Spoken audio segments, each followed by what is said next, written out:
Sir, Maharashtra में महायुति की सरकार बनने जा रही है, ऐसे में मुख्यमंत्री कौन होगा, इसको लेकर आपके पास क्या अपडेट है?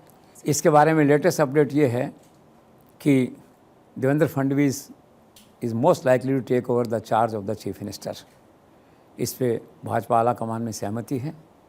It's a consensus choice of Narendra Modi, Mohan Bhagwat, Amit Shah and JP Nadda. The party has taken a decision in principal.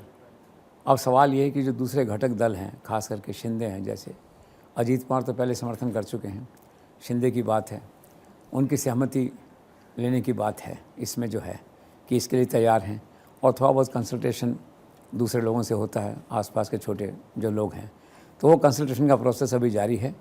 कल उम्मीद थी कि दिल्ली में ये सभी लोग आएंगे यहाँ पे, तो शिंदे तो दिल्ली कल आए नहीं। जैसे मैंने कहा था, शिंदे का थोड़ा टेम्परामेंट और एटीट्यूड थोड़ा सा डिफरेंट है, और फडणवीस यहाँ पे आए, ओम बिरला की शादी में भाग लेके चले गए। अलबत्ता उस शादी में वो एक स्टार कैंपेनर की तरह वहाँ पे थे, सब लोग दौड़े उनकी तरफ, ऑटोग्राफ लिए लोगों ने।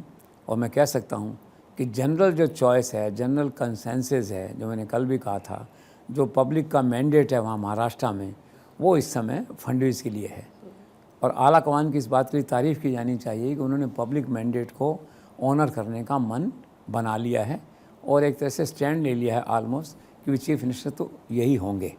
अब शिंदे कल आए नहीं, तो उनके लड़के कल यहाँ पे थे, तो उसमें कुछ लोगों से बातचीत हुई, तो उनका है भी इस बारे में अभी कोई अंतिम फैसला हुआ नहीं है, उनका ऐसा मानना है। और अमित शाह से अनौपचारिक कल किसी ने पूछा, तो उन्होंने कहा भी ultimately numbers matter in democracy, let's see. तो इसका मतलब ये है कि अभी तक मुख्यमंत्री के नाम पे औपचारिक सहमति सभी लोगों में या आम सहमति नहीं बनी है। हालांकि बीजेपी की चॉइस और बीजेपी का मैंडेट केवल देवेंद्र फडणवीस के पास में है। मीडिया में कुछ जो है डिफरेंट स्पेकुलेटिव स्टोरीज आई हैं, जिसमें कहा गया है कि 2.5 साल का समझौता हो रहा है, 2.5 साल फडणवीस रहेंगे, 2.5 साल ये दूसरे शिंदे रहेंगे, और उससे पहले जो है अभी शिंदे और अजीत कुमार दोनों डिप्टी CM होंगे, और हर पार्टी के अनुपात के हिसाब से उनको मंत्रिमंडल में रिप्रेजेंटेशन उनको मिल जाएगा। लेकिन ये अनकन्फर्म रिपोर्ट्स हैं, और अथेंटिक स्थिति ये है कि BJP has endorse this Fadnavis name. अब केवल बाकी लोगों की सहमति लेनी है, 1-2 दिन में सहमति हो सकती है। और वैसे मैंने कहा था, भाजपा आला कमान, अमित शाह, ये लोग जल्दी में नहीं हैं, इसलिए बहुत संभव है कि शपथ टल जाए कुछ दिन और फिर ये शपथ 2 या 3 तारीख को भी हो सकती है।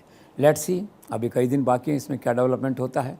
लेकिन अब डेवलपमेंट की ज़्यादा गुंजाइश नहीं है ना, कि नंबर्स भाजपा के साथ हैं। आप देखिए 132 थे, 137 हो गए हैं, अगले 4 दिन में कुछ लोग और आ जाएंगे। कहीं ऐसा नहीं हो कि ये लोग भाजपा को मजबूर कर दें कि ठीक है हम तो बाहर से समर्थन देंगे, और समर्थन की ज़रूरत नहीं पड़ेगी, 145 कर लें, इनको 7-8 की कमी है, कुछ लोग आ जाएंगे, जुड़ जाएंगे। तो अब जो स्पेकुलेशन इस बात को लेके है कि भाजपा खुद अपने स्तर पे ही सरकार बना लेती है, या एक मॉरल जेस्चर दिखाते हैं उन लोगों को जो जेस्चर दिया है, वो लोग स्वीकार करते हैं कि नहीं उसको, और अगर वो स्वीकार नहीं करते हैं तो then BJP can form government at its own strength. This is to be scene.